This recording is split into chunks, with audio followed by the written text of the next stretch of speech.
Les roches qui composent la croûte terrestre sont de nature très variée.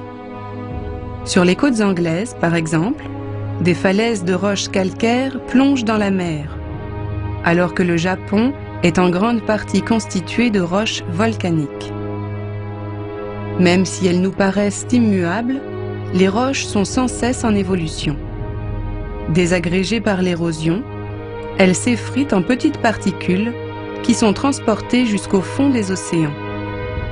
Elles s'y déposent et constituent des sédiments qui se compactent et forment peu à peu des roches sédimentaires. L'argile et la craie sont toutes deux des roches sédimentaires.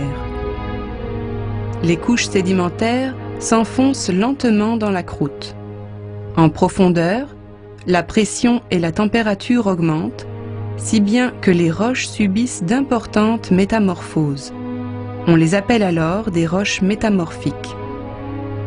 Le calcaire, par exemple, se transforme en une roche métamorphique colorée, le marbre. Les mouvements naturels de la croûte terrestre peuvent faire remonter les couches sédimentaires et métamorphiques vers la surface, ou bien les entraîner en profondeur dans le manteau. La température extrême qui règne dans le manteau liquéfie les roches et les transforme en magma. Ce magma est animé de lents mouvements qui l'amènent parfois à remonter vers la surface, notamment lors d'éruptions volcaniques. En refroidissant, le magma se solidifie sous forme de roches dites magmatiques, comme le basalte.